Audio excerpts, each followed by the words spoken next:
Checking the volume, because I'm checking the volume. I see someone's watching. Hello, someone watching. I don't know if you're paying attention or not, listening to my snazzy music.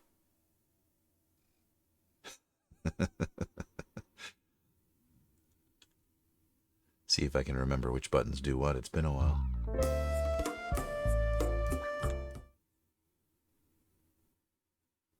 Well, hi.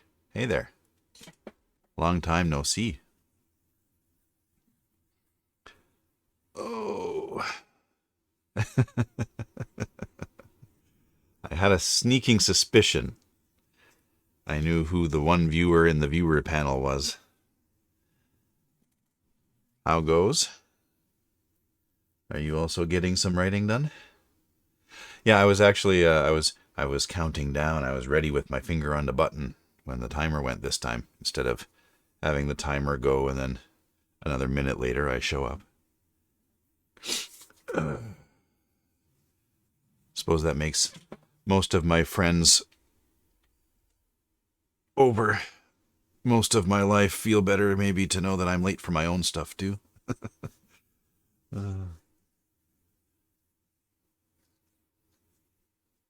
I suppose, yeah, because we do the VOD and the YouTube stuff. So hi, welcome to the channel, welcome to the stream, welcome to the whatever. If you're watching on VOD or on YouTube, hi, I'm Mike. I'm a writer. I'm writing. That's what I'm going to do today. At the moment, I'm working on I don't know. I've been calling it a literary sci-fi, but I don't know that I like that. Actually, I don't know that I like calling it anything until it's done. Let other people call it stuff. I'm writing a story. It is meant to actually remind one of not a doctor's office, but it's Muzak. It's like inoffensive background noise that has a bit of a beat to it, effectively. I chose all of my interstitial music fully tongue-in-cheek, ironically, as it were. I mean, not ironically in the technical sense, but in the modern colloquial sense, ironically, as a bit of a laugh, a bit of a joke. So we've got the easy listening jazz for the stream starting, and then we've got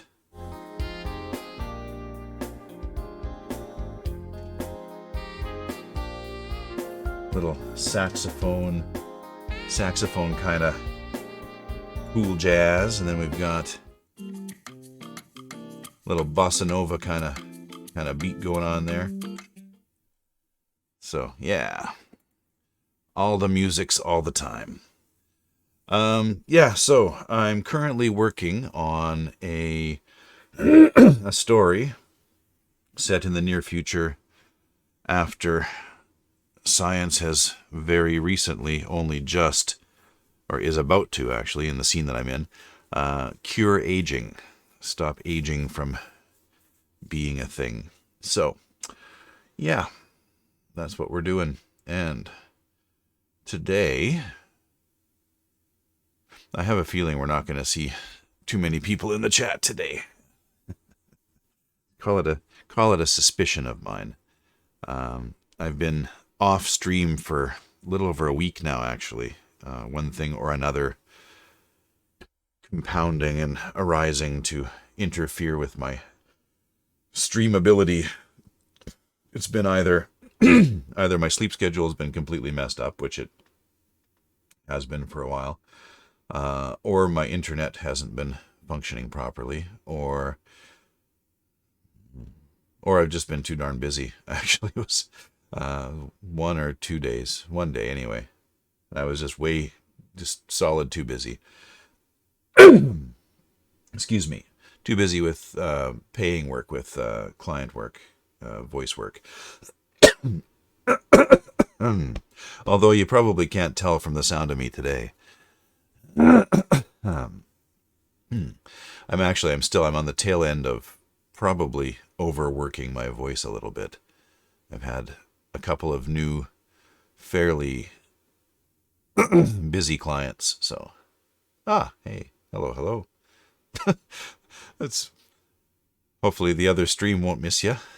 Oh, we've got a second viewer. I wonder if that's Silent Author 1942. I have a suspicion. Well, we've got in the chat, we have a service stop. I don't know who that is. Probably a bot. It's all bots. Twitch is all bots with the occasional real person in the mix. Yeah, so anyway, yeah, it's been quite hectic the last couple of weeks, actually. I've had an influx of new clients, actually, which is nice. One of which it looks to be a lot of really regular, solid, consistent work. So that's good. The money is certainly nice. You can't argue with that. Yes, definitely be doing some writing sprints today. I was remembering where my buttons are. Oh. Now, I'm still gonna have to figure that out at some point, because unless I'm in the actual panel on OBS, if my focus, like window focus, if my window focus is not on that panel in OBS, then my buttons don't do anything. Word sprint. Yeah, I mean it's complicated because I mentioned I live in China, and my voice work is not in China, so none of that money is actually funneled. None of that money comes to me in China. It stays in my company accounts in Canada, which makes it awkward to actually use for anything here. I can't pay my rent with it effectively. So yes, money is good and work is good, but there's that little caveat that I do have to figure something out for local income. Yeah, no, so I'm working lots. The money's coming in. I mean, I'm using it to pay for all sorts of stuff. That money, that pool of money pays for a lot of things that I use. Most of my online services, anything that I use online, classes that I'm taking, things like Coursera and my Skillshare membership and all that stuff. Basically, my Skillshare class is not quite paying for my Skillshare membership at the moment, but I'm hoping to fix that by putting some more classes in the mix. So yeah, I'm working lots for client work and for my company stuff, my own intellectual property stuff, writing some nonfiction books, publishing some classes, that kind of stuff. All of that is sort of long-term goal stuff, like what they call long tail income. So I'm hoping to build up enough small but regular income streams that I can focus more on the things I want to do and less on the things that I have to do. And possibly make a move back to Canada at some point in the next handful of years. That would be nice too. Before my 11-year-old hits high school would be ideal. I don't really. I'm cautious of criticizing the Chinese education system.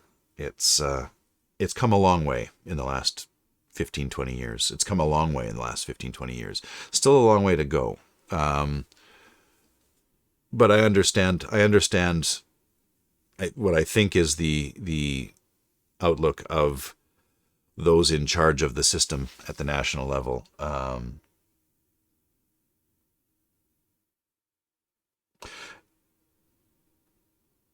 In spite of the fact that a lot of wealthier Chinese parents prefer to send their kids abroad to go to school, I think in many ways the Western education system is broken. It's non-functional. It's not fit for purpose, as they say. It can't be, because it has too many purposes and not enough money. But so I mean, I understand the Chinese powers that be not wanting to simply copy what the West is doing, because that would be madness. Absolute madness. But at the same time, things have to change here. There's way too much emphasis on standardized testing, on examinations, and not nearly enough on, functional skill building and useful knowledge.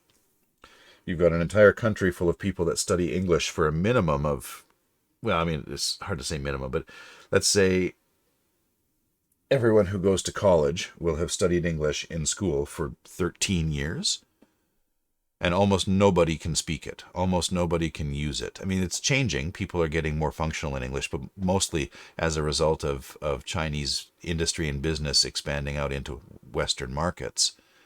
And not at all because of school. Almost everyone who speaks English had to learn it as an adult because they failed to learn it as a child, because the education system has failed them. So, yeah, at any rate, the pressure here on students to perform, and to perform on standardized tests, to pony up on the day and be able to regurgitate everything they've heard for the last 4 years or whatever. It's nuts, and I don't want my son going through that, if at all possible. I certainly can't afford private school here. $100,000 a year, give or take, for private school. Yeah, that's out of my budget. Yeah. So, yeah, the future is uncertain, but I'm spending a lot of my time working towards being able to live off the fruits of my own labors, rather than having to work for somebody else and have them live off the fruits of my labors.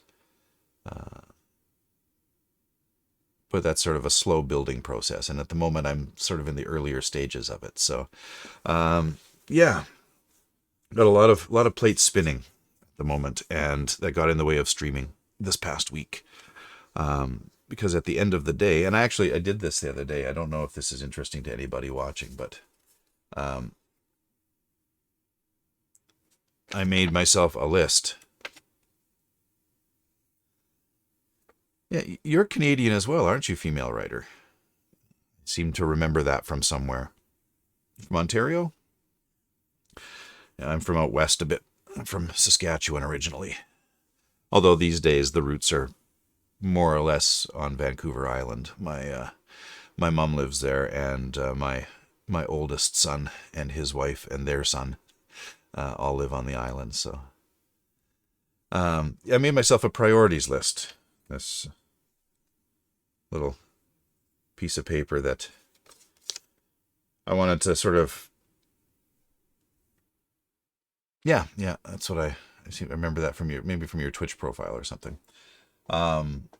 Made a priority list, so I took all of the sort of areas of stuff that I'm working on, and I decided which ones were more important on any given day, so that I can, if I'm faced with a situation where I have to bump something off my to-do list, I know what to bump without having to think too hard about it or feel guilty. So,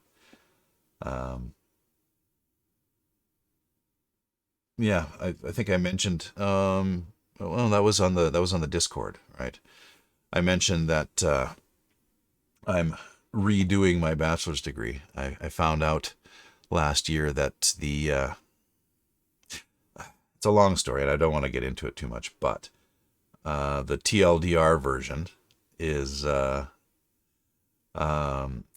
came to China before actually finishing my degree. I was 2/3 of a class away from my degree, but my university decided to stop counting my older classes because I'd been off and on for 10 years and whatever. Anyway, so I would have, in order to finish that degree at the University of Regina, I would have had to overload a semester and take 6 classes, which I couldn't afford to do at the time anyway.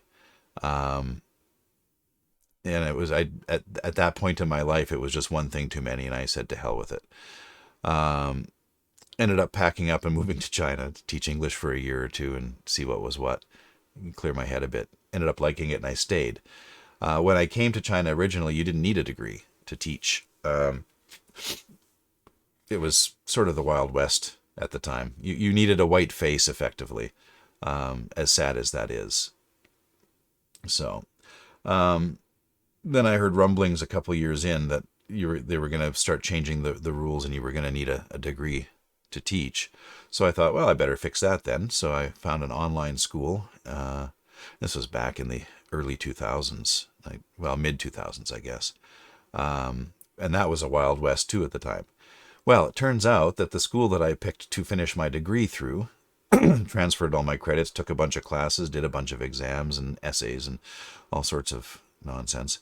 The school that I chose, in my wisdom, wasn't accredited, or isn't recognized by China at the moment, and is no longer operational. So there's no one to track down and figure out what the hell's going on. And I'm also planning to do, or thinking about doing, a master's degree in a completely different discipline. So I thought, well, maybe I better do a proper job of it through a reputable institution. So I'm redoing my degree again. So this is sort of effectively my third time finishing a bachelor's degree, for whatever it's worth. So that's my first priority. And then after that, my client work, and then some other projects I'm working on for my own company, my own business. So the story that I'm writing at the moment, for those of you who are new to the stream, is for that degree program, actually. I'm taking basically I'm doing 6 credit hours in the form of writing a novel, or a novel-length piece of prose. It's a novel that I'm writing. I conceptualized it. I conceived it as a collection of 3 separate but intertwined, not really intertwined, connected novellas. I mean, I could probably write it as 3 novels, although I don't know that one of the 3 would really hold up to that length. One of them would for sure. The third would, it could switch hit, I think. It could go either way, depending how I wanted to write it. But I thought of it originally as 3 novellas that were set in the same place and around some of the same events. So, at the moment, Emil Van Dyke, who is the project lead on a biotech, what do they call them? Blue Sky project, like a DARPA. I don't know how much Department of Defense funding they get, but probably a fair bit. For this project, maybe not so much. I don't know how much military application it has.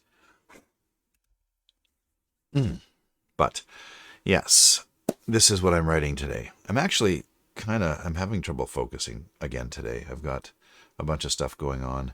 I'm waiting for a new office chair. I'm replacing my chair today. Don't tell my wife I didn't tell her I bought one. It's about time. I've had this thing for 7 or 8 years, and it's falling apart a bit, and it's creaky, and it's not comfortable, and it hurts my back over a longer period. And since I've been stuck at my desk more than usual this past 5 or 6 months, even more so this past 5 or 6 months, I really have noticed it. So got myself a nice ergonomic, adjustable new chair. Bought it on sale, but it was not a cheap chair. So I got that coming today. I don't know why I'm so phlegmy this past almost a year now. I've been having voice issues, and for a voice actor, that's kind of a problem.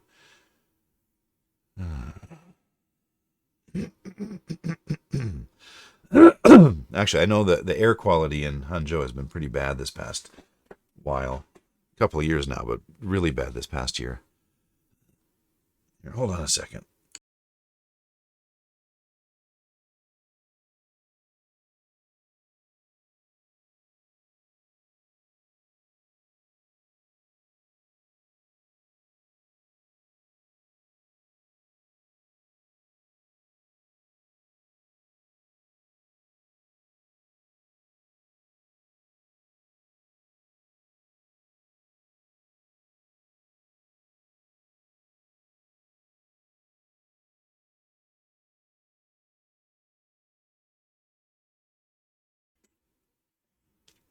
Sorry about that.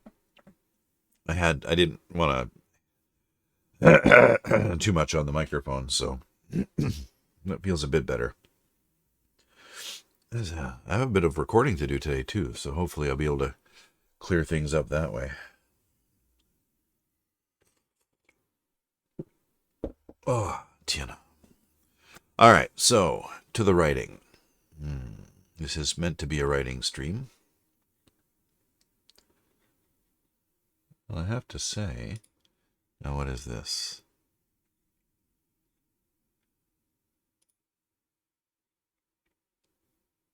Why is that? You know what? I'm going to mute this. I joined a Twitch writing server on Discord, Twitch Writers Network. It's a pretty good server, pretty good community. They have a writing streams channel where you announce your writing streams, and I announced my writing stream and nobody showed up. Huh. So much for that. All right. All right, so we're supposed to be building suspense and tension, establishing character and setting, and then establishing stakes in this very first scene of my very first novella. Okay.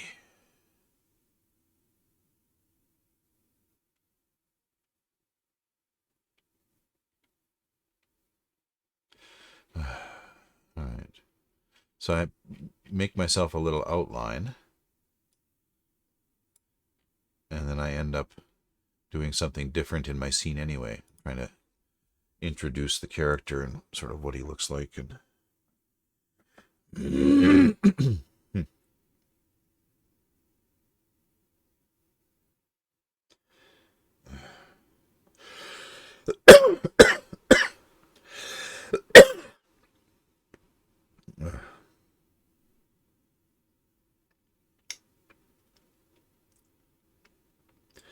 now, I used to have an air quality. Not really app, but where's my...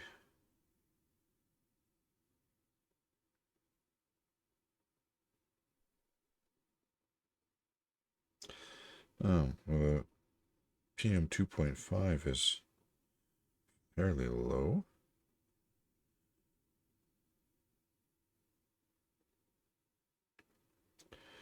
Okay. AQI says fine, but no, maybe it's just me. Maybe it's just the weather. It's been a bit chilly and cold and dreary. All right, so I guess I should begin by reading through.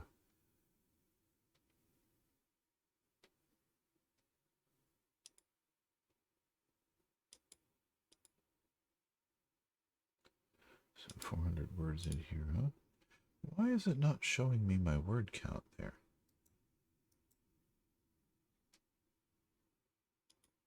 Set a target for this document.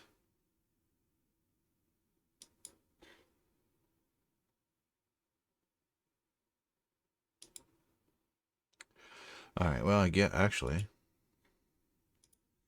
could do that.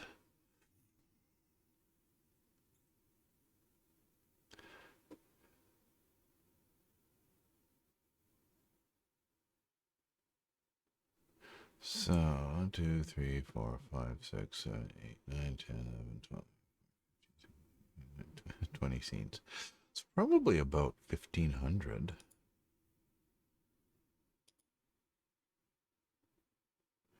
Manuscript target. That's 20,000 words. Okay.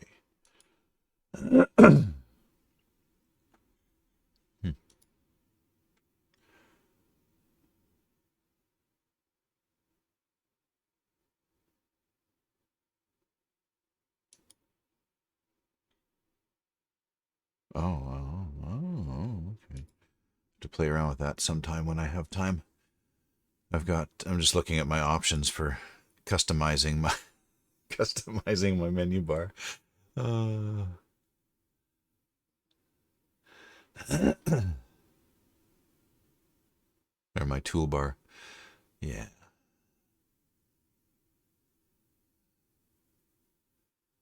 Is there a way to show project targets?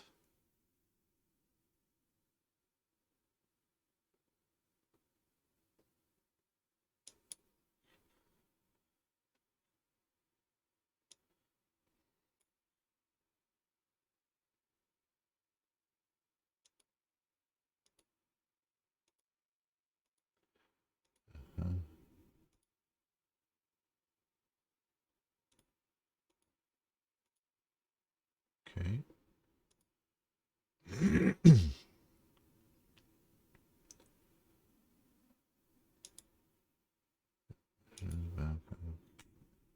Oh, really? Okay. Oh well. So looking at my project settings and folder settings and stuff there. I realize you can't see what I'm doing in my menus and stuff, but I think that's going to have to stay the way it is for a while.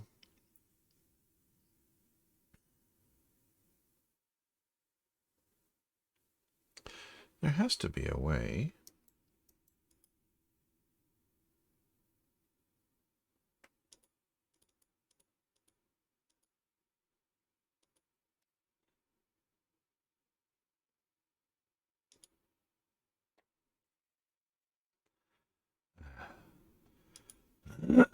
All right, well, I'm guessing about 1,500 to 2,000 words for this.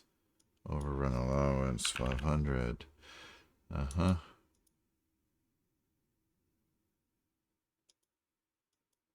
All right. Characters? The hell?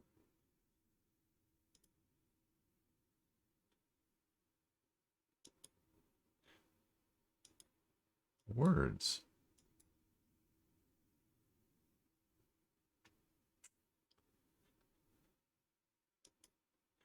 All right, you know what? Never mind.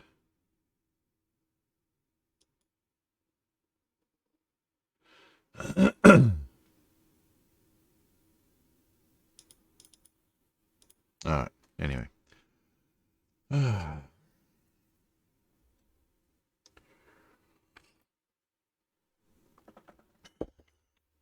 Time for tippity typing. Tip tap type.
Mm.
You know,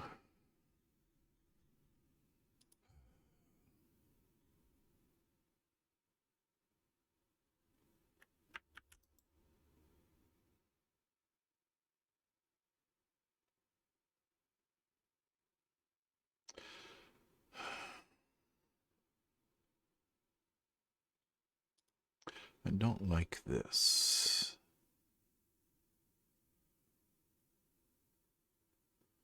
Options, maybe options. Editing, formatting. There we go. It should. No. Yeah, no, it should be indenting new lines. It is indenting new lines, but why is this not indenting new lines?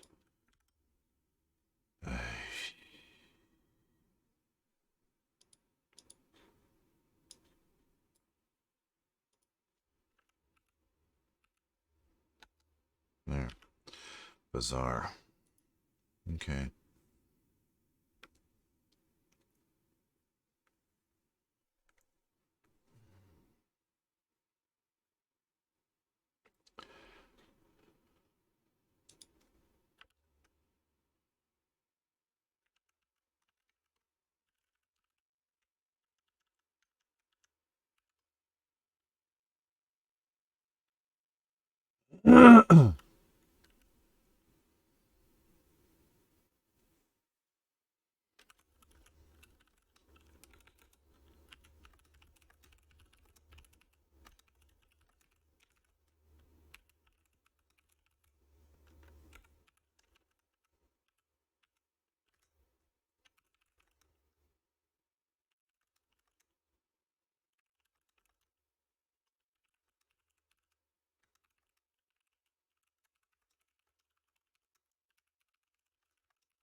Okay, so the coffee was busy work. It didn't really matter.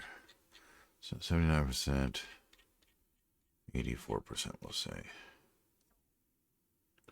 What was my format for that?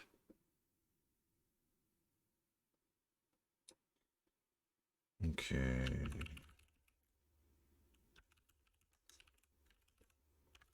So 79%, 4 hours. It's just...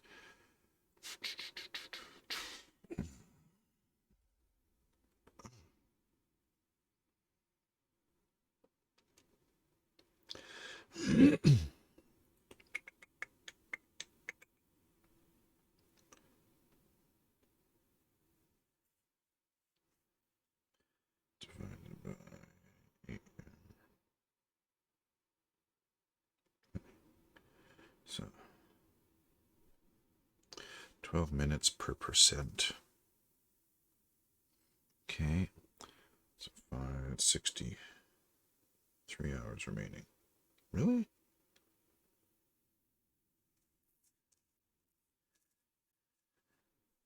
Yeah, I guess.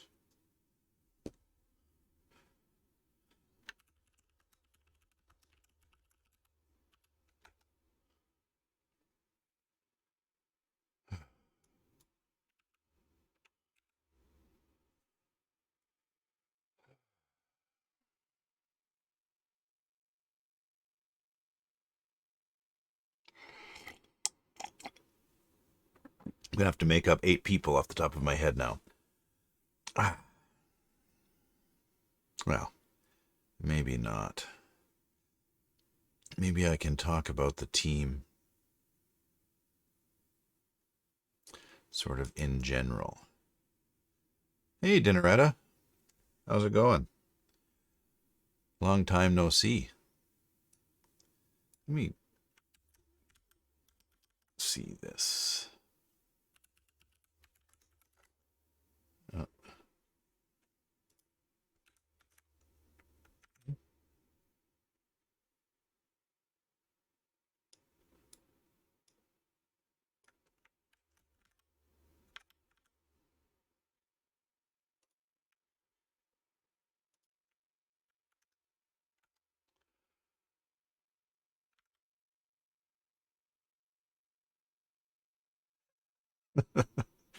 yes, this is true.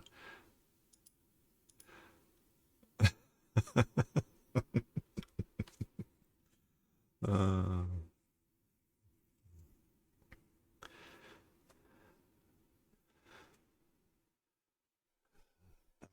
I'm looking forward to getting back to that story as well. Actually, I also miss Frank, but needs must.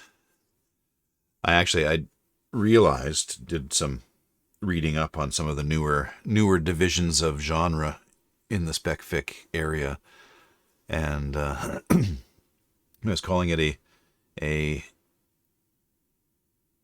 what is it, faux Victorian fey detective novel is what I was calling it, but it turns out there's actual terms people use for exactly what I'm doing. It's a gas lamp magic realism detective novel. So, gas lamp covers the fake Victorian, and magical realism covers the mixture of fey or whatever. I was fey as in fairy, and detective, hard-boiled detective novels. So, um, yeah. So it's a magic realism gas lamp detective novel. I guess I know where I fit in now. I really don't like genre distinctions very much. One of the Discord, I don't know if it was our Discord server or another one, but there was a discussion about genre, and I mentioned that genre is for bookshelves, not for writers.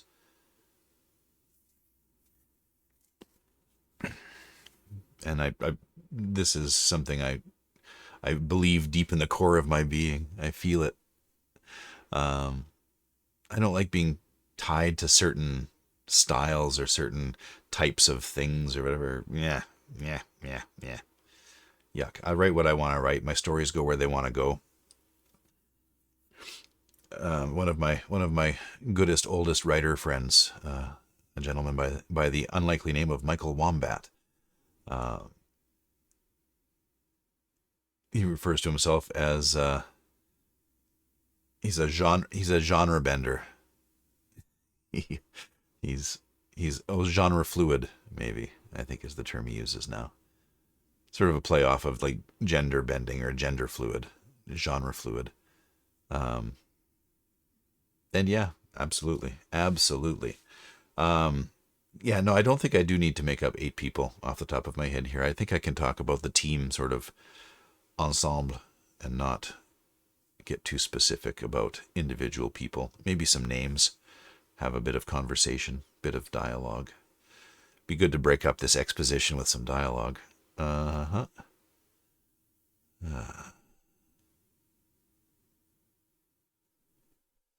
All right, so how would you structure a team? Says the guy who works alone in a room by himself almost all of the time. How would I structure a team if I had to structure a team? All right, I was going to ban the bot. That's what I was on my way to doing. And, no, that's not what I wanted to do. Okay, who else is here? Shanwala. Let's find out if Shanwala is a bot. Are you a bot, Shanwala?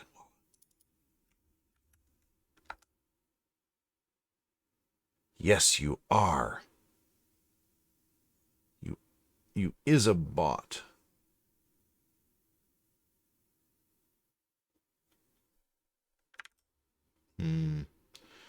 I don't know why. Why would people bother with the bots? I don't understand. All right, just us real people now. Dinneretta, female writer, and me. Haha. I wonder when my chair's gonna get here. It arrived in Hangzhou. I'm horrible. I can't stay on task for more than a few minutes. I got a couple paragraphs written. I guess that's good.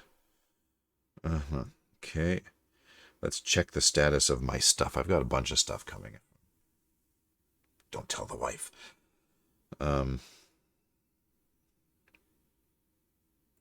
I've realized that I was thinking that I could only use my company finances to buy things that I could expense off, that I could tax deduct. And that's not true, actually, given that I'm the sole owner and only shareholder.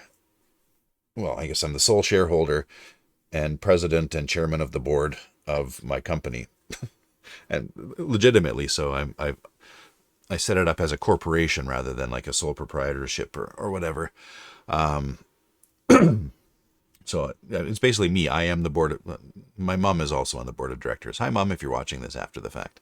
And true, if I can deduct things that I buy through my company, then I don't get taxed excessively. I'll put it politely. And I get taxed excessively. Canadian corporate taxes aren't. They're not bad as far as that goes. I mean, as always, as is always the case, it's the small and mid-sized businesses that get taxed heavily. Anyone big enough to have a bunch of money floating around is going to be able to hire people to find the loopholes and avoid the taxes. Not evade the taxes, but avoid the taxes. But like me, it's just me. I don't even have an accountant at the moment, although that's something I'm thinking about. Once the revenue starts increasing, once I get enough money to worry about it coming in, then we'll look at getting an accountant. But yeah, it's a standard corporate rate in Canada is I think 30%, and basically that's 30% on anything you can't write off, anything you can't expense away. But because I am not resident in Canada, any money that I pull out of the company and to myself, like a dividend payment or whatever. Hey, slow-paced writer, how goes? We've got a new person. Haha. Any money that I pull out to my private account or to my personal account that I pay myself, in effect, I have to pay extra taxes on an extra 25% on that. So it works out to like 55% taxes on anything that I pay out to myself because I don't happen to live in Canada. It's ridiculous. So I've been sort of trying to avoid that. But anything that I pay for through my company and don't actually withdraw to myself, as far as I can tell legally, I only pay the 30% tax on that, not the 55. So not ideal. I'd rather be able to expense things than not, obviously, but it is what it is. So that's one sort of way that I can use my company money while living here for my living expenses, but still can't pay my rent with it. So introduce yourself, slow-paced writer. I'm also a slow-paced writer at the moment, getting distracted again, always. But who are you? What do you do? What do you write? What are you working on? Where are you from? All that stuff. Say hi. Let us know who you is and what you does.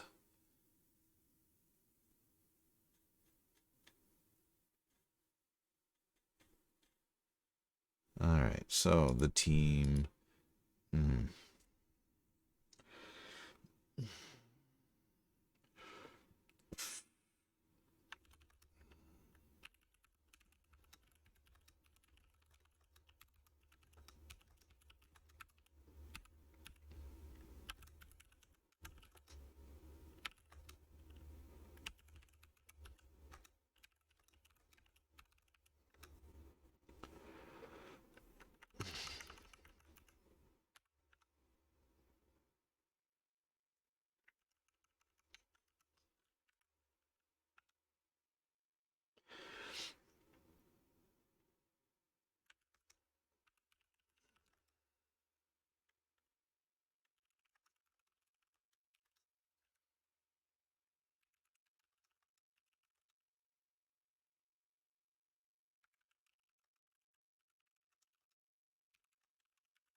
Howdy, Wyatt.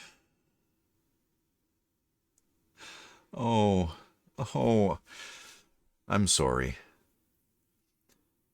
Studying to be a teacher, also in the early stages of writing a low fantasy medieval novel.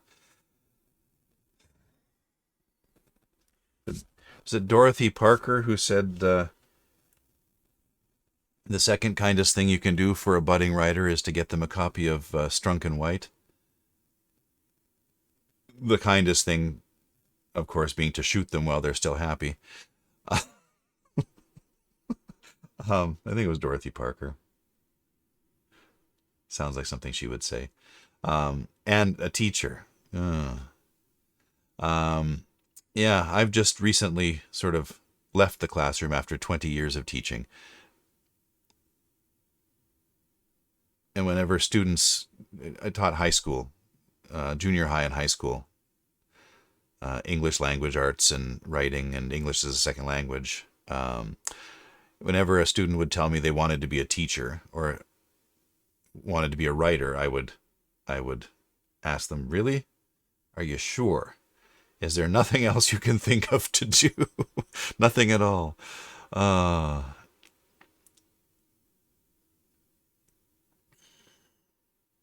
Fair enough. Yeah. I mean, okay.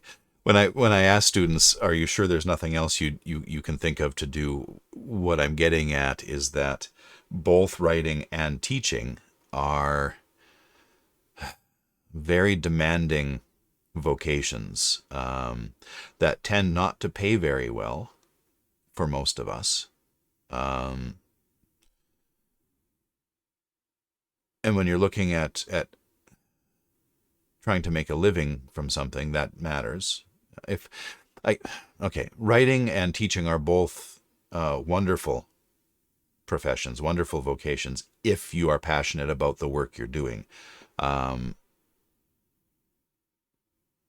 and that's why that question, are you sure? Because you need to be passionate about what you're doing. You need to feel deeply that it's important. Otherwise it will destroy you. Um, and it will crush your soul. Teaching without a passion for the work, without a deep love of the work. Passion. Yeah, screw passion. It's a bad word. It's not really what I mean anyway. Um, a deep drive to the work, a calling, sort of, to the work. Without that, it will destroy you. Passion is overrated. But yeah, no. If it's something that you feel strongly about, and that and if the work itself is something that you can derive fulfillment from, then yes, absolutely, go nuts. Um, for me, for me, 20 years was enough. Um, and I may end up going back to the classroom at some point, but it'll be out of necessity because I need to earn a living rather than through any really deep drive to be in the classroom anymore. I've had enough. Um, 20 years is a long time. So, yeah, I mostly taught spoiled rich kids whose parents wanted them to learn English so they could go abroad and waste more of their parents' money, failing to get educated while paying for an overpriced education. But I'm not bitter or nothing. I also spent 20 years being viewed as not a real teacher, mostly because I'm not Chinese.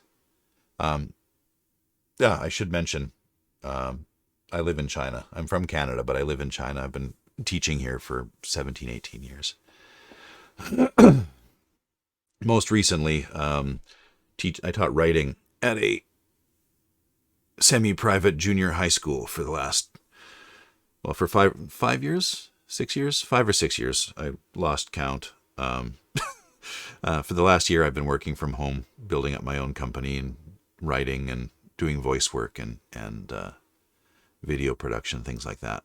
Online education, adult skill acquisition, that kind of stuff. Um, and before teaching writing gig, I was head of the English department at an A-level high school. for 3 or 4 years. 3 years, I think I was there. Both schools deeply, deeply broken at the administrative level. Which, yeah, there are good schools. There are good teaching jobs. I just didn't find them for a while, so took a break for a bunch of reasons. Anyway, right now I'm working on for lack of a better way to describe it, a literary sci-fi novel. Literary in the sense that it deals more with character than technology. Certainly more internal and character internal. I can't talk today. 20 years is a really long time. It's a really long time. And much of that, like probably 7 or 8 years of that up until a few years ago, teaching at three or sometimes 4 different places, 15, 16 hours a day, 7 days a week between teaching and my own work, my own sort of personal projects.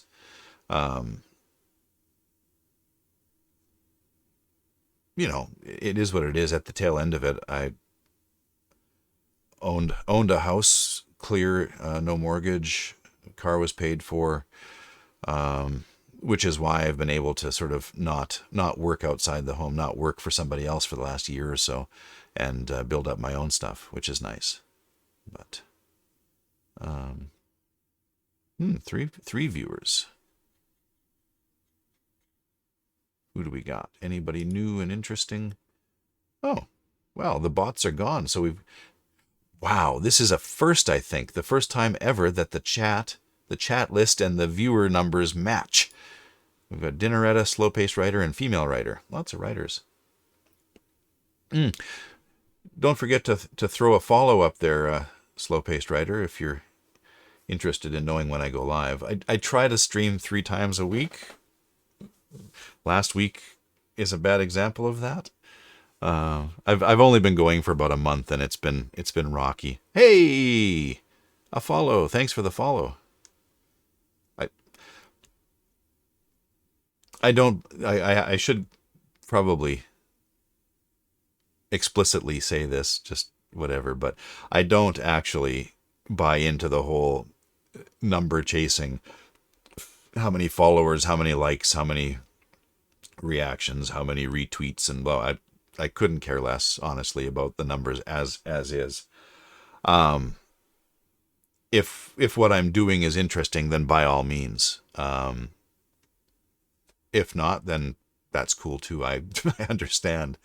I'm on record as saying that I don't think I would watch my own stream, but it hopefully it's entertaining and enjoyable and whatever for other people, for the people who watch. For me, it's not really about the stream exactly. It's the chat and the community. I really do enjoy.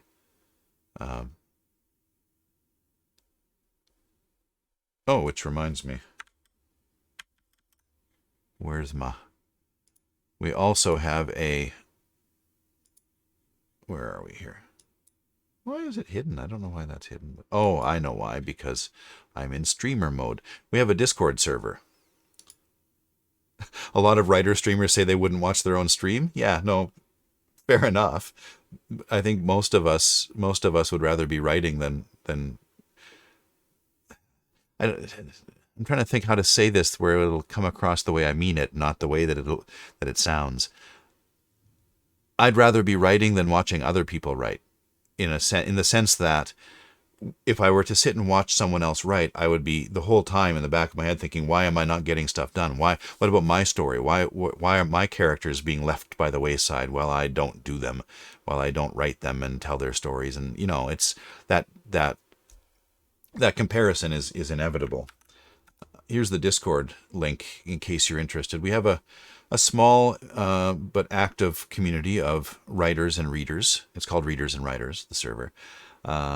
At some point, we'll probably get a book club going. that's been sort of not going anywhere for a little while, but maybe if we get enough people who are interested, we'll get that going. And oh yeah, the flash fiction, the writing prompt flash fiction channel that I still haven't set up, but it's on. Actually, it's not on my list because I didn't write it down.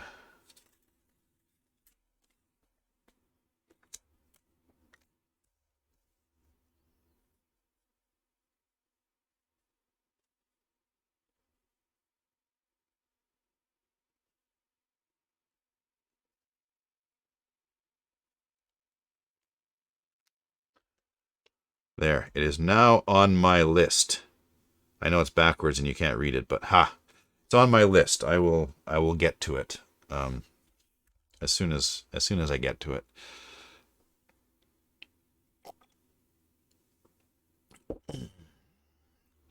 It is now on the list though, so there's that.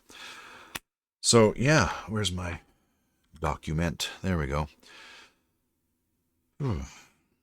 It's really cold today. I've had a little space heater going in my office for a while. Oh yeah, I was checking my delivery status. So I should we do the today and what Mike bought online roundup? I've got actually, that might be interesting for people who don't live in China. I don't know exactly how Amazon works when you buy something in terms of like delivery and tracking and stuff. Although my understanding is that it's pretty loosey goosey. Like it'll take a couple of, unless you have Amazon Prime or next day delivery or whatever, it's gonna take a few days, and you're never really sure where exactly your package is until it shows up, provided you get to it before the porch pirates do. Here, when you buy something, let's see.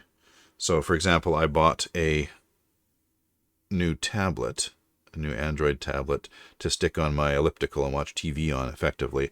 But also, my 11-year-old is using a very old, like first generation iPad Mini. Is what he uses for, listening to his music when he's doing homework and playing Minecraft and a few other things. But it's chugging. It's chugging along and is barely keeping up with his needs. And as much as I don't want him on the thing, because he's got issues with self-control and screen addiction. Basically, yeah, screen addiction. It's not too strong a term, I don't think. He's getting better. We're working on it, and he's developing a lot more self-control than most modern denizens of Western society seem to have, or not even Western society. China is as bad or worse. Anyway, so I have a cheapy little Android tablet that I bought a couple of years ago to use for my voice work, but the battery's going on it. So ordered a new one. This is the one. About $100 is what I paid for it, 500 and some yuan. And if I were to poke there, hard to show, there's a map of where it's coming from and where I am. And it tells me, in Chinese, mind you, it tells me that it is currently on the way halfway between, oh no, it just says it's in transit and it will be delivered tomorrow, is what it says. And it's almost always accurate. It tells me what delivery company is delivering it. There's 7 or 8 sort of main courier companies that deliver stuff around the country, and they're all pretty competitive that way. Got some power bars coming because we had a couple go on us and we need them. Wheels for my new chair and my new chair. Here's my new chair. It's only showing the black one. I didn't order the black one. I ordered. See if I can get close. The red one there. Ordered a red one, and it looks like that. And that should be delivered today. Let me see. Oh, yes. It's right outside my house. Anyway, this company I don't know very well. this delivery company. They specialize in larger objects, larger items, and I don't generally order a lot of larger stuff. So I don't know what time of the day they'll be delivering. I do generally know what time the various companies do deliver. I know which guys are working, well, maybe not which guys are working on what days, but I know though generally what their routes involve. And hold on. Oh, something was delivered. Was that my wheels? Hold on. All right. I'll be back in a moment. Let's see if I can remember which one. I need to click there first.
There we go. Sorry about that. I don't know about nice jazz, but it's jazz, yeah.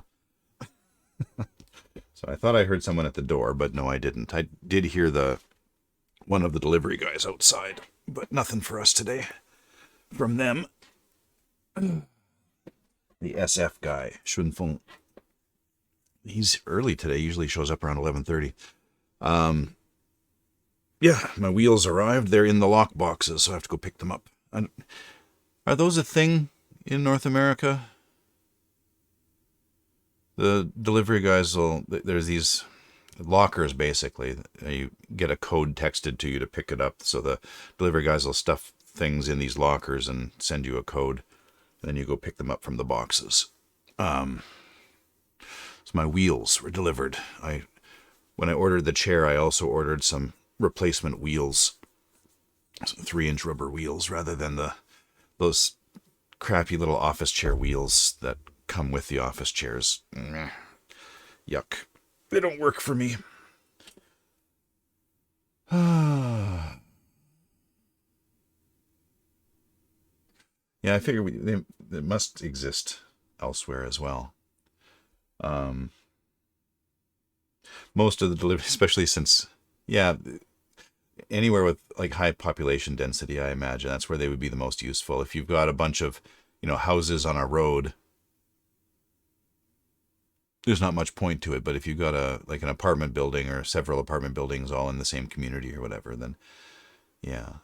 And most of the city where I live in China here in Hangzhou is apartment complexes, that sort of thing. So, yeah.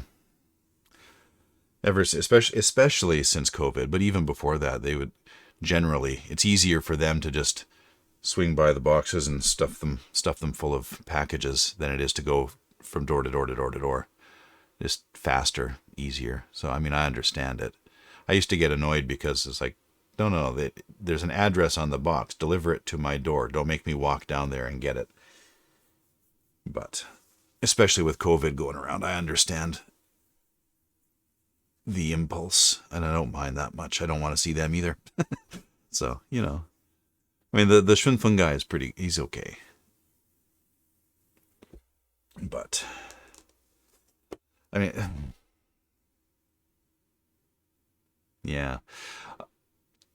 People who work as delivery drivers here, like courier package delivery stuff, they don't tend to be the most highly educated people. They tend to be from out in the boonies, out in the countryside. They're hicks, basically. They're rednecks. Directly translated from Chinese, we would call them farmers, meaning poorly educated. And they're normally not a criticism I would level, or I certainly wouldn't be using that as a criticism, except that the reaction of people like that to seeing a foreign face tends to be really, really flipping annoying.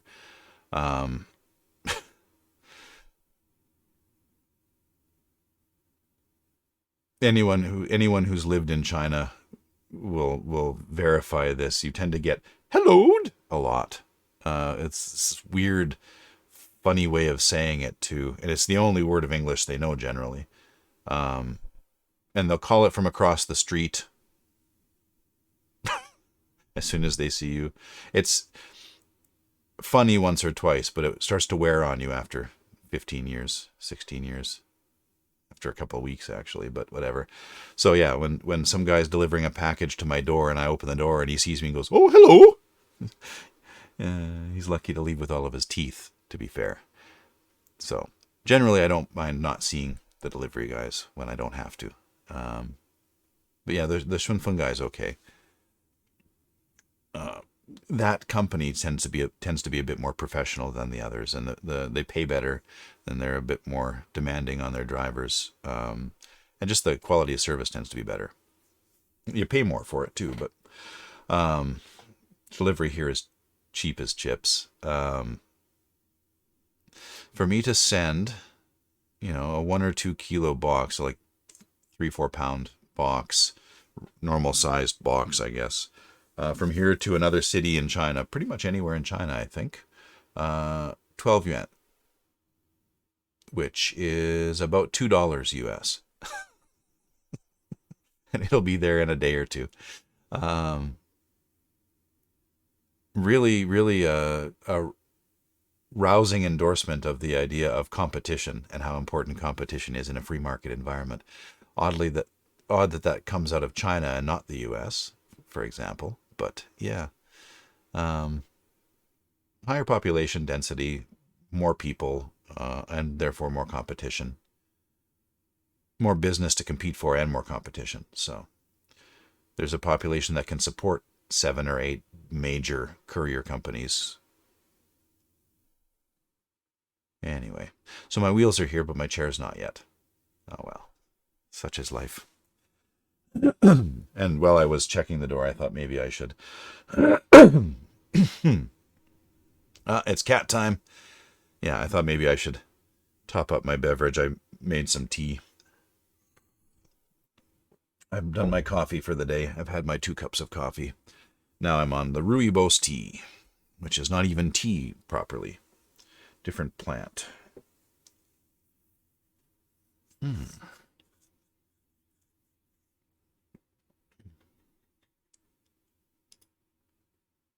Oh, Dinneretta is still here.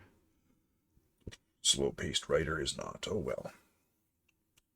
All right, so an hour and 43 minutes, not counting that little break there.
I'm starting to think that coffee is causing my throat problems, my congestion.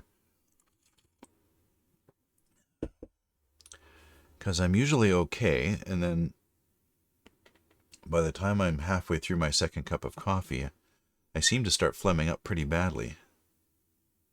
I realize this is not the most appetizing of conversations, but then I switch to my either my lemon water, my rooibos tea, or something that isn't coffee. It tends to clear up by early afternoon.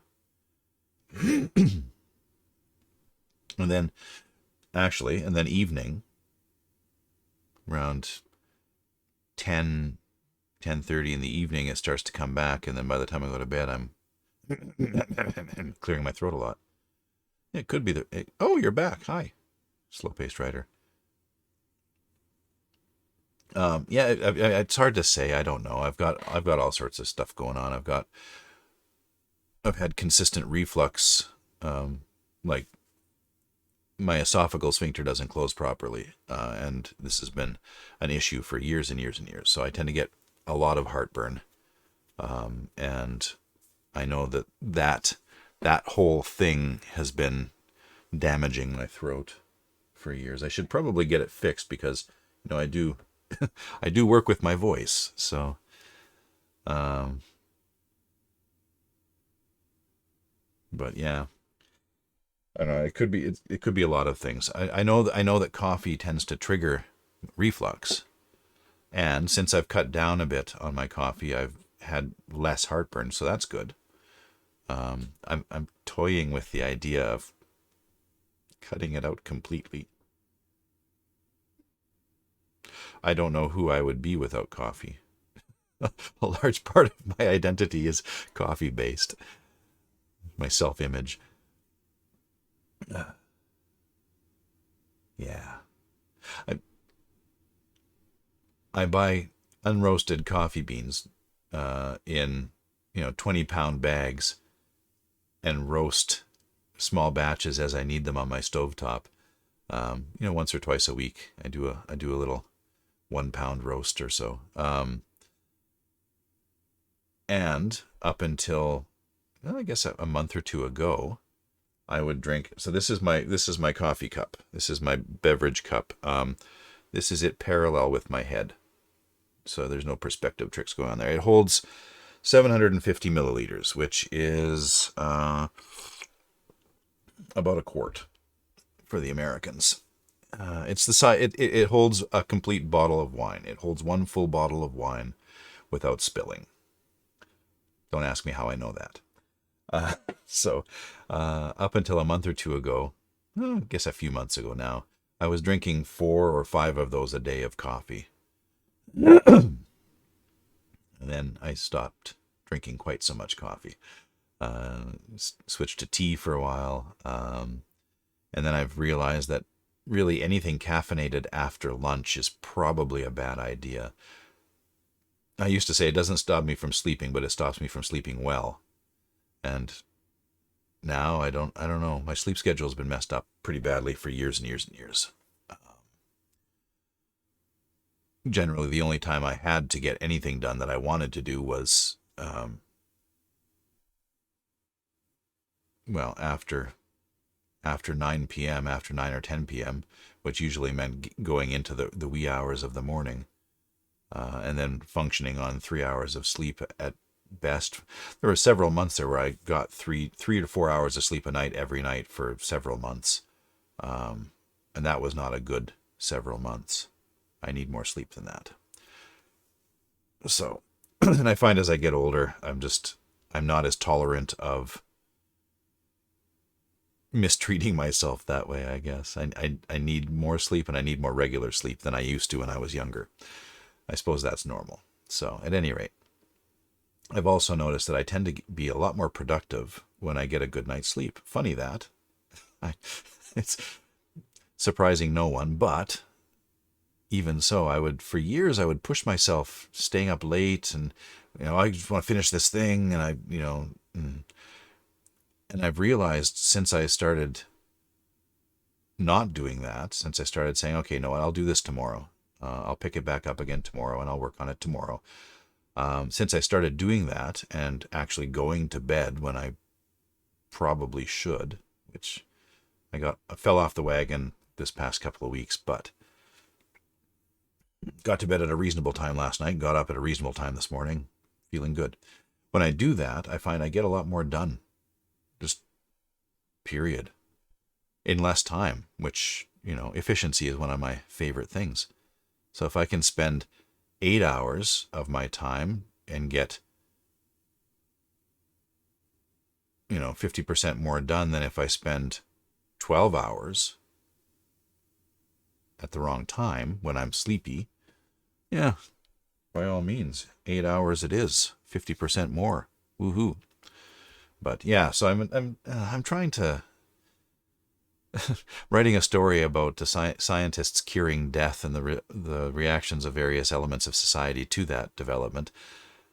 The prospect of eternal life. I figure it behooves me to live a bit healthier,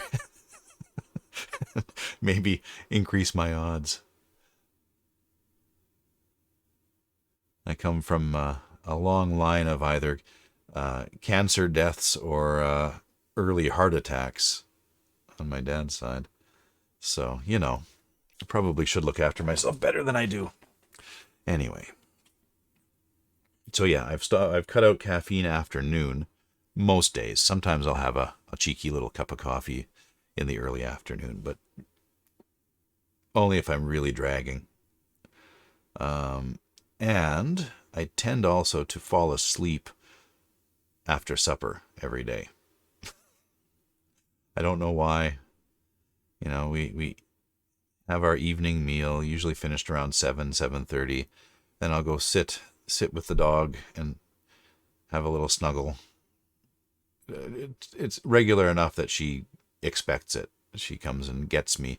Once I start clearing off the table and doing all that stuff, she stands there waiting for me. And if I go somewhere else, she gets miffed. She's like, no, it's snuggle time.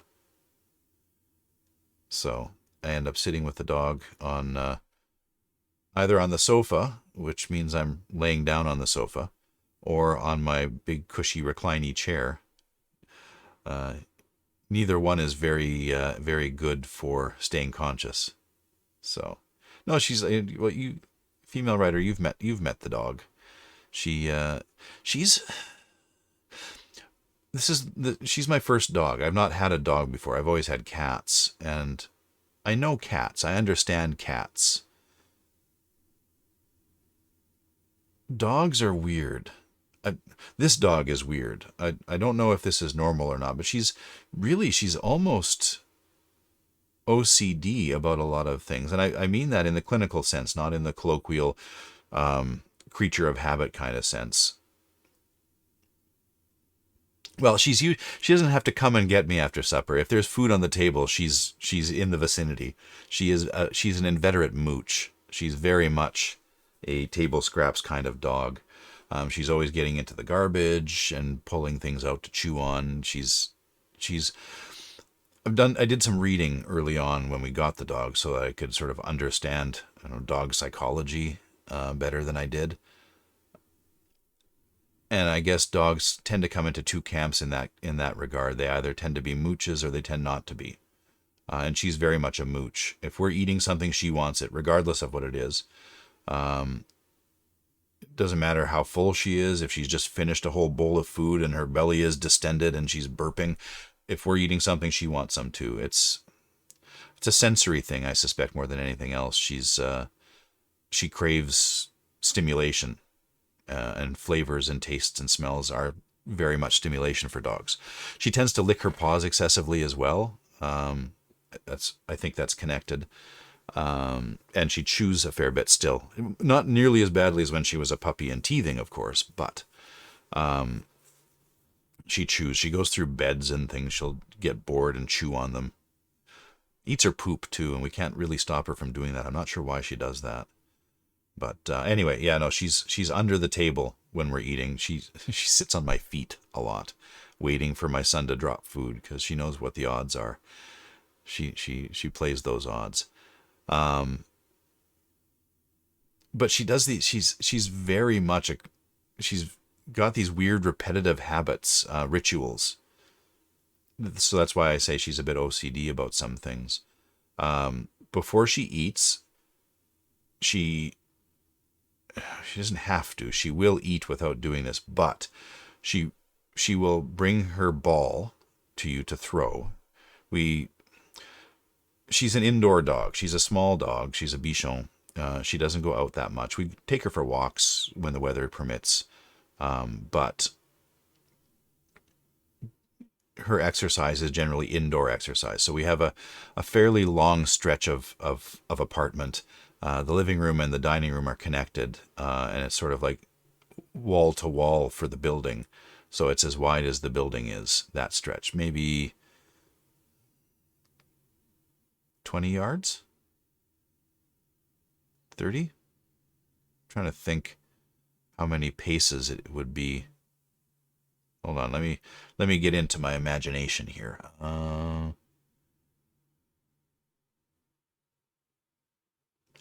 Yeah, I would say 5 to 6 meters for the living room.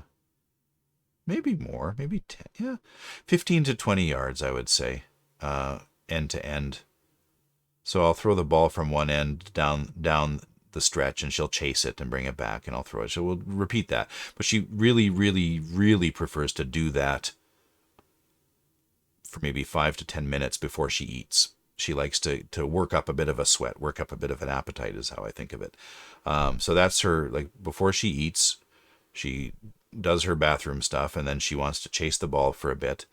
And then she'll take her ball when she's had enough running and she's ready to eat now. She'll take her ball. She's crate trained. She has her own little area where her food and her little potty tray and stuff are. And she'll go in there with her ball, and she'll do this thing where she tries to bounce her ball into her food dish. And she'll actually sit there for like 10, 15, 20 minutes sometimes until she gets it in, and then she'll eat. And I mean, sometimes she gives up and she just eats anyway, but she's got to try for a while or get it in. If she gets it in on the first or second try, she just eats. So, I mean, I've watched her. She's very obviously waiting to eat until she gets the ball in the dish. And I'm not sure why that is.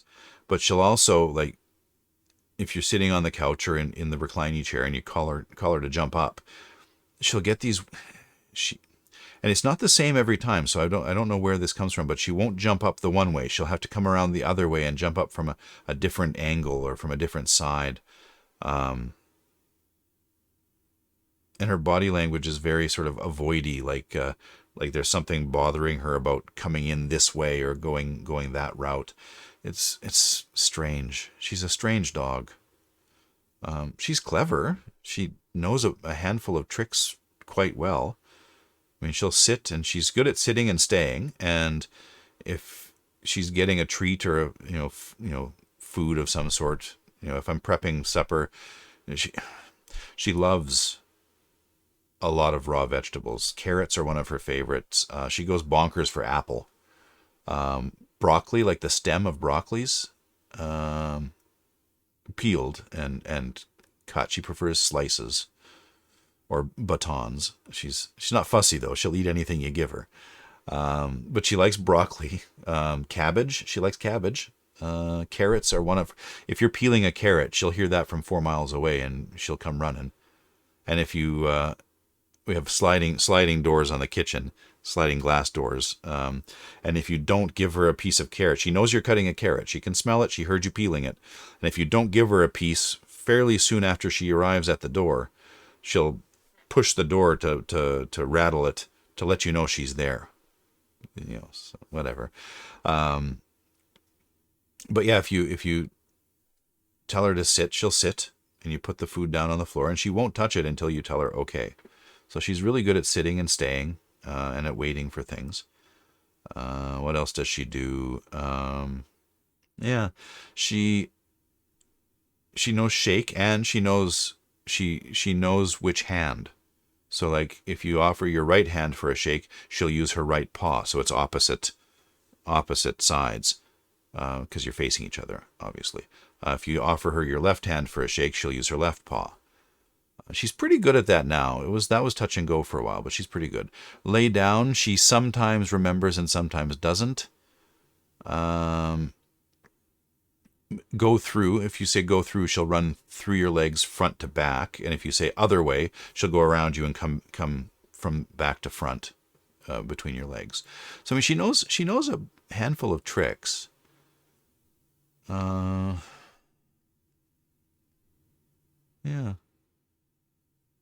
She does this thing when she sits, when she wants something. Her version of begging for food or whatever is to do a little spin and then sit down and look all cute and not really prissy, but like she sits very properly. She sits very nicely, but she's got to spin first and then sit. Yeah. Anyway, dogs are weird, and my dog is, I think, particularly weird even for a dog.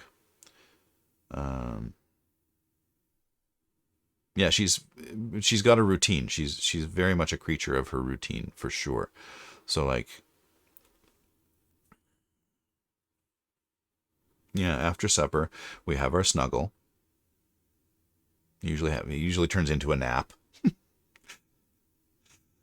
or maybe half an hour, 45 minutes, and that's something I need to stop doing, is falling asleep after supper, because I suspect that's not helping with my inability to sleep in the evening when I go to bed.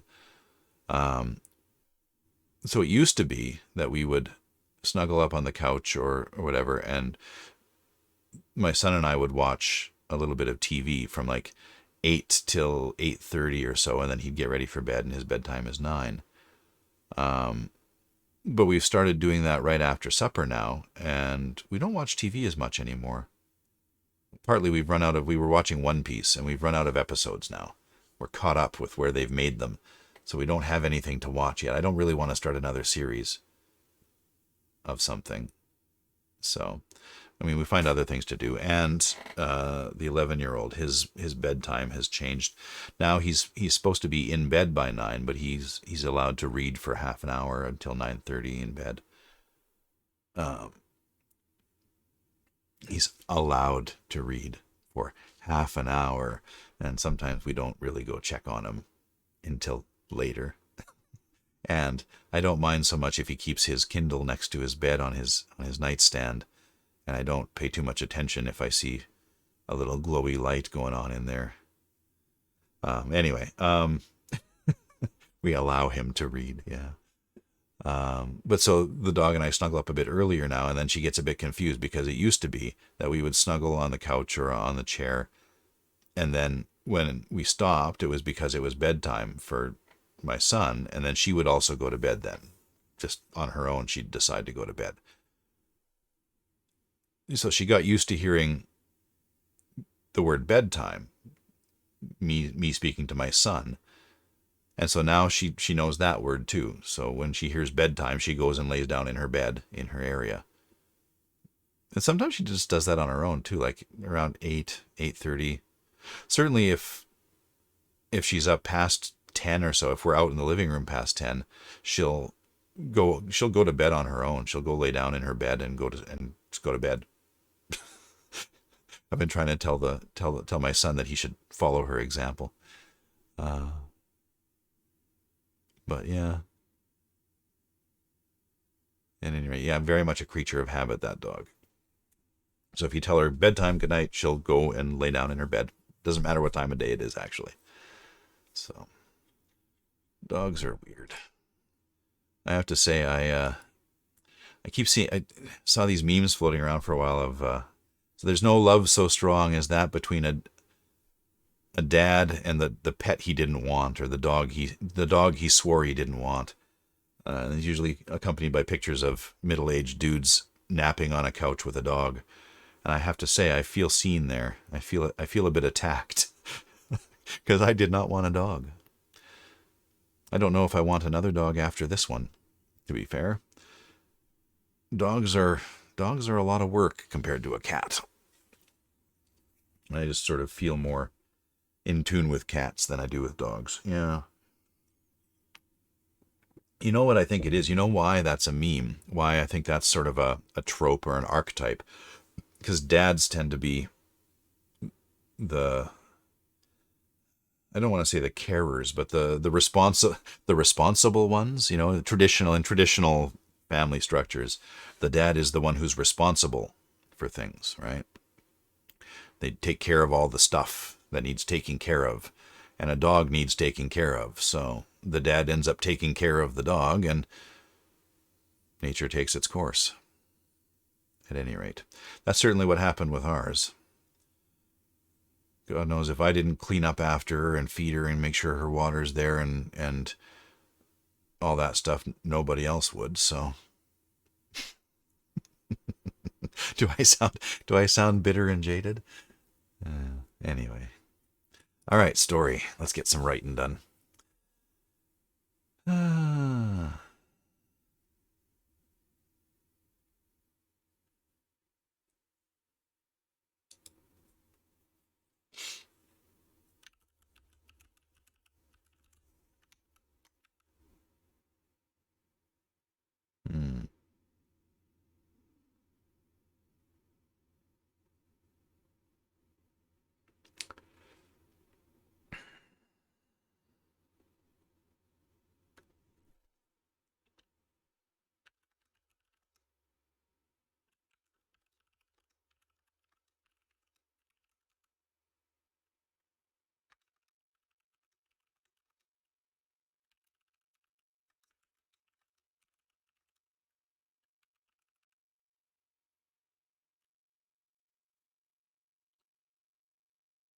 No, for sure. Absolutely. It always seems to fall on dad's shoulders to deal with all the crap.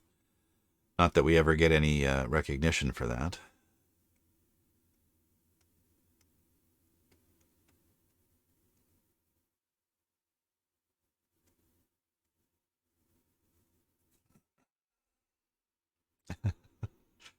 Yeah, ha ha ha. Don't worry. It was Wyatt, right? Yeah, Wyatt. I remembered. I'm Apologies. I'm bad with names. I'm good with people and personalities and faces, but I'm not terribly great with names. For some reason there's a bit of a slip there in my brain. Wyatt. Yeah, don't worry, Wyatt. It'll be your turn at some point, I'm sure. You'll get to be the responsible one in your family unit and end up looking after a bunch of pets you didn't want either.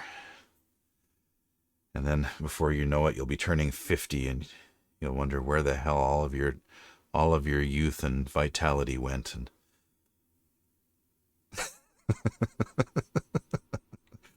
sorry, a bit dark and depressed. Actually, I'm not, but it's easy enough to go there past a certain age. You wonder where the trope of the grumpy old man comes from. Life, that's where it comes from. All right.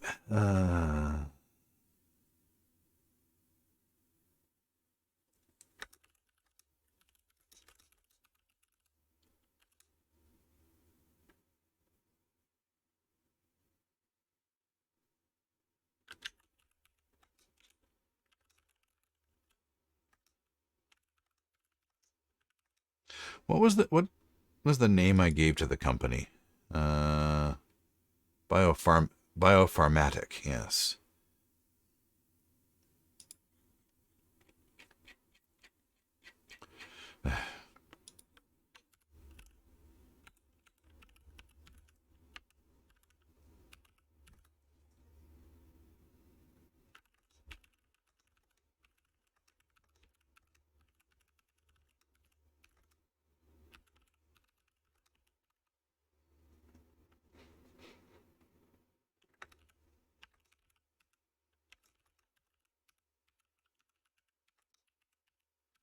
There.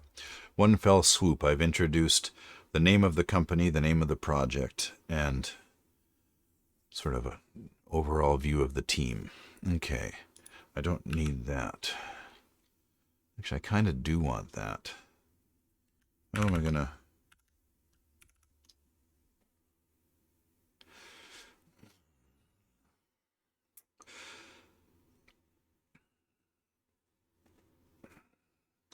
Generally speaking, format-wise, and I mean, if there are any editors watching, feel free to correct me.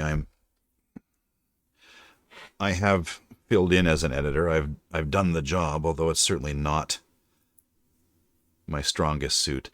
Generally speaking, you either indent or you add extra spacing between paragraphs, but you don't do both. But what about when you want to separate a line like this from the rest of the text? I want this to be sort of like its own thing. You know what? This reminds me of another meme I saw only yesterday. There. And I'm going to make this italics.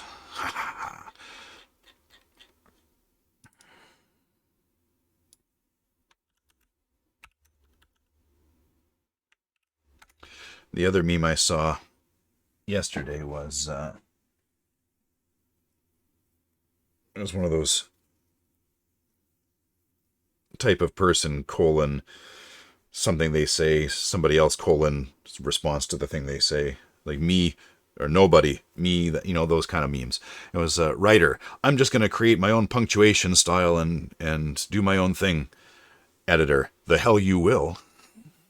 Anyway, not an editor. Don't know what the best way to deal with that is, but I'll do it this way for now. And at some point, I'm sure somebody will tell me to change it. Actually, all right. If you'll excuse me for a moment, I am going to go take a biology break. I'm not going to do the be right back screen, though. I'll just do this.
Hmm.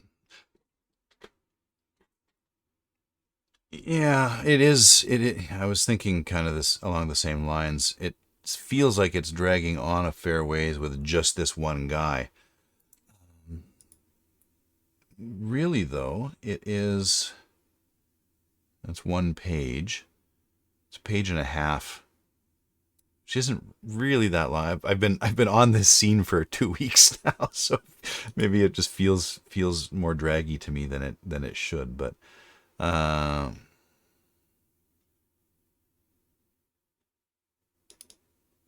hold on.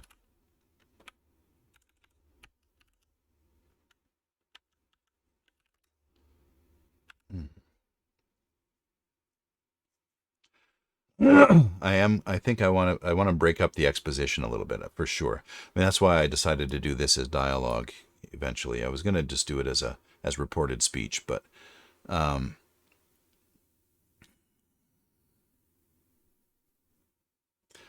I wanted to break up the wall o text that was happening there.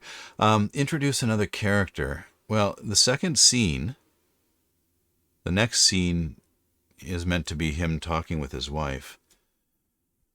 Ah.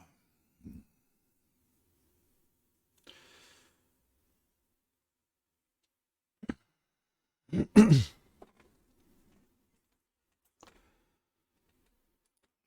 didn't really have anything there.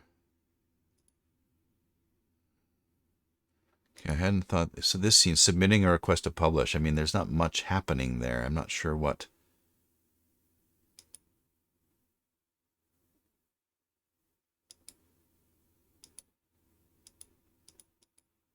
I'm not sure what I would. Yeah, I'm not sure how that scene's going to work.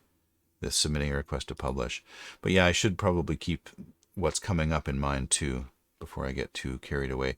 I was thinking I might have him stop and chat with a specific team member and have some dialogue. But it needs to serve a purpose other than just structural, like a narrative purpose. How's the stream, by the way, today? Is it breaking up or is it fairly smooth?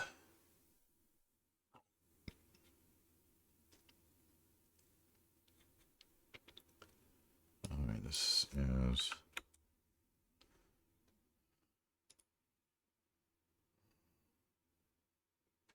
Okay, that's.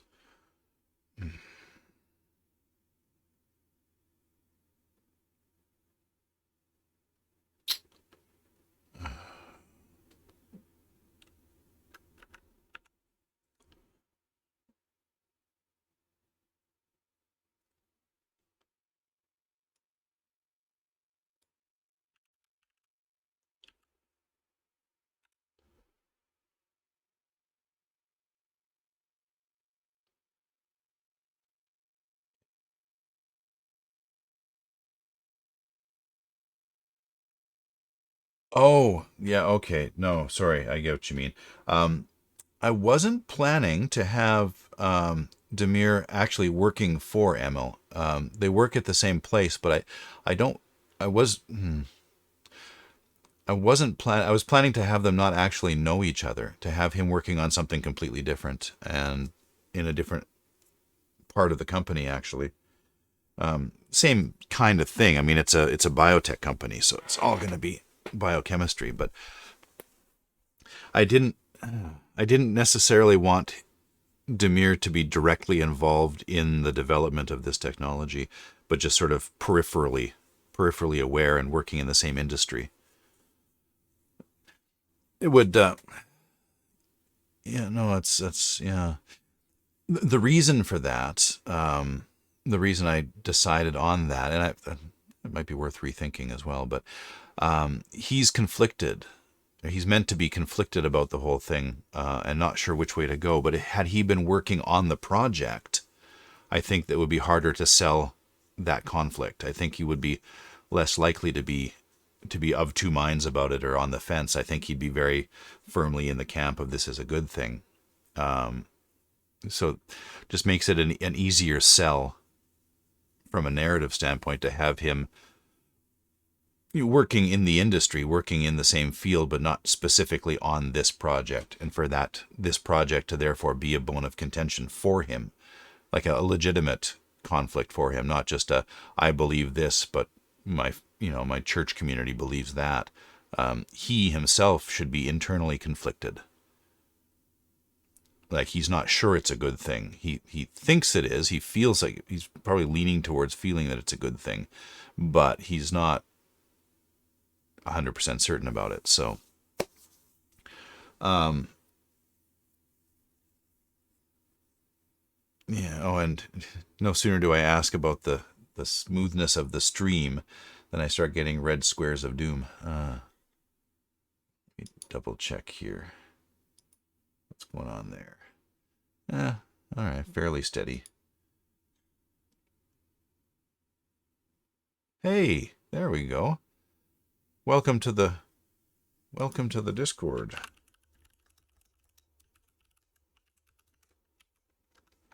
Yeah, it's not paying attention today.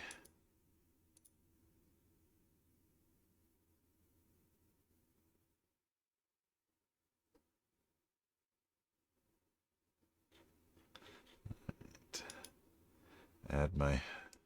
It's still not taking. You would think that it would know that I like using that one, put it in my regular used ones, but not so much.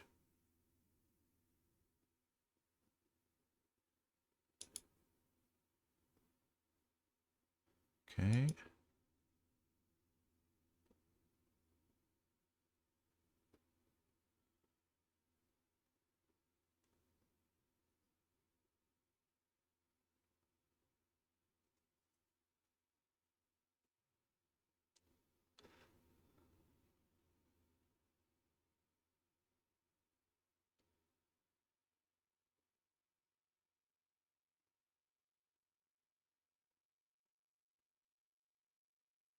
Sorry, I'm just catching up on the Discord chat. uh,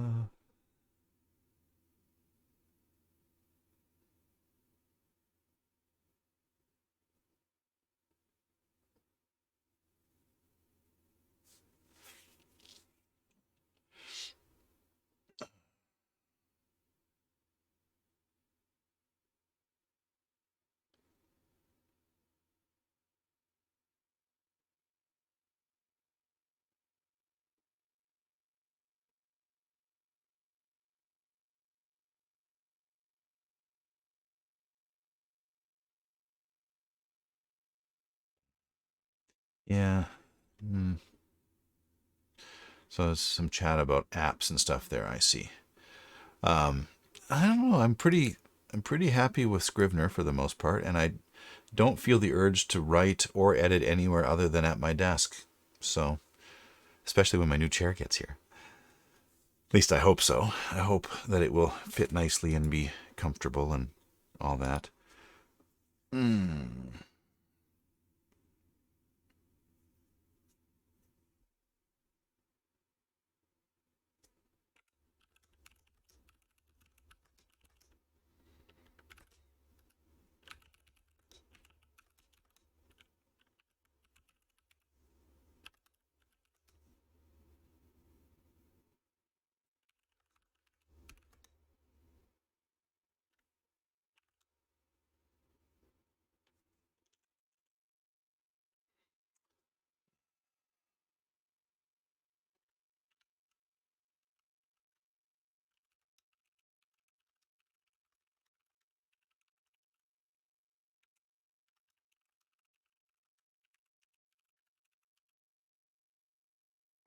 I wonder if I'm hammering too much on the idea that this project was not taken seriously.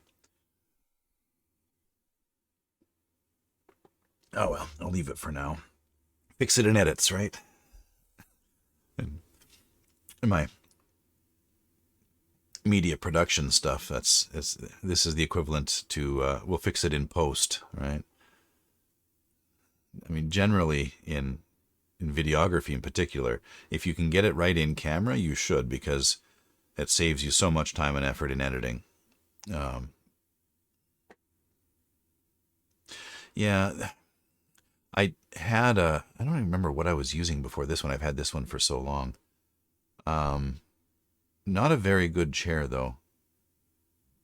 I don't think it even had wheels. Curing death is serious stuff, but no one expects them to do it, right? It's one of those like, hey, if we can do it, great, yeah. But no one takes it seriously as a project because, I mean, come on, really? So it's like this is not likely to ever bear fruit, but it's the kind of thing that if it does, wow. So we need to put some lip service towards it. Other companies say they're working on it as well, right? So it's part of the zeitgeist of biotech research. So they have to have a project, right? But it's not the kind of project where anyone running the company actually expects any results out of.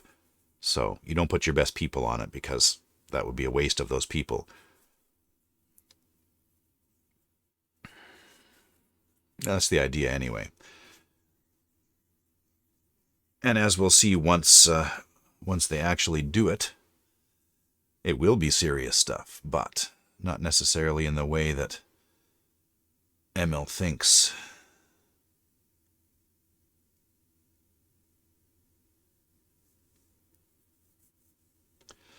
But yeah, that might be something that's worth getting into as well.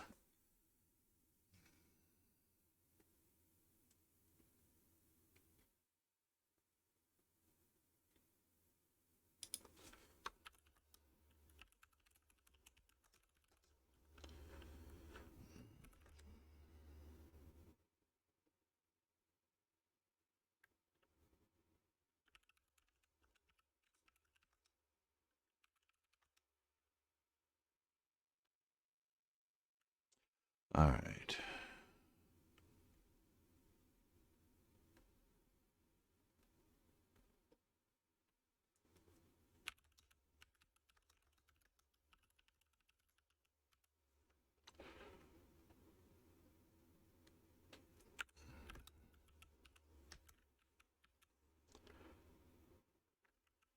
There.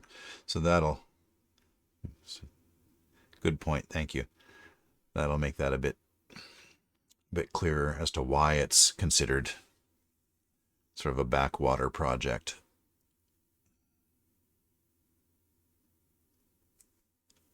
Actually, not just the higher ups.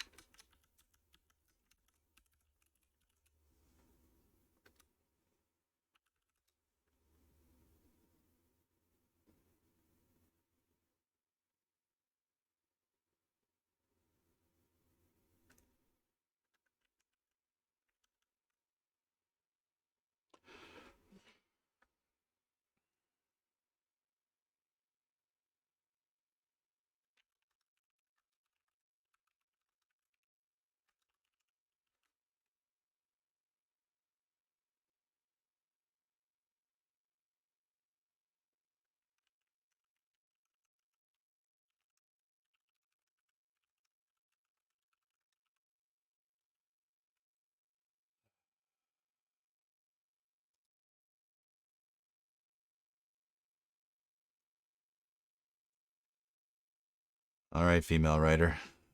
Sleep well, sweet dreams, all that stuff. 44 words. I can relate. I feel your pain. Mind you, 44 is more than 0. And I have to say I've had days where I sat down to a piece of writing that I'd been working on and ended up with a negative word count because I removed more than I added. That does happen as well. What time is it? Oh yes, it's coming up on noon here, and I'm still trying to stick to my exercise before I eat routine, so I should probably hop on the elliptical. I want to finish this scene though, so let's do that.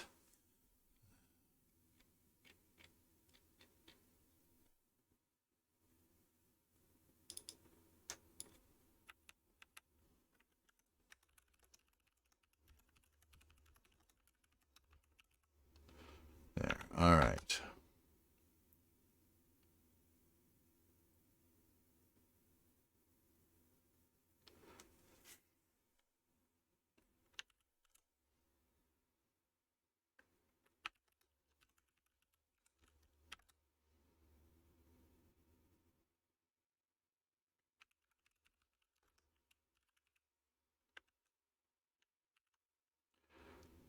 How does it not know the word okay?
Hmm.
This is something I do when I'm not sure what else to do. Um, I still have a bit of. I want to do a bit more research into the current um, areas of research in longevity research.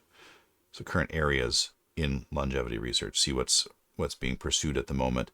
I know when last I checked in, telomeres were the go-to thing, the most likely candidate for increasing longevity.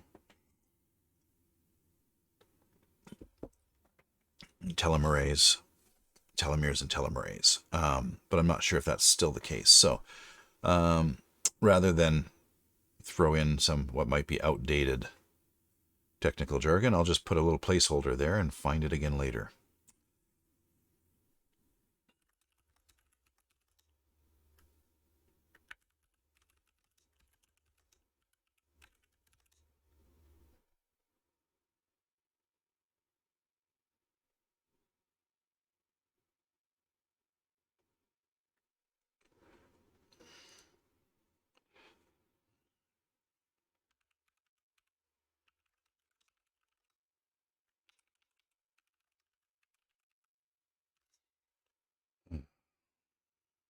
Okay, yeah, I don't know.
Probably won't stay in the final edit, but whatever. I don't know why I'm putting stuff in that is unlikely to stay. All right, so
all right.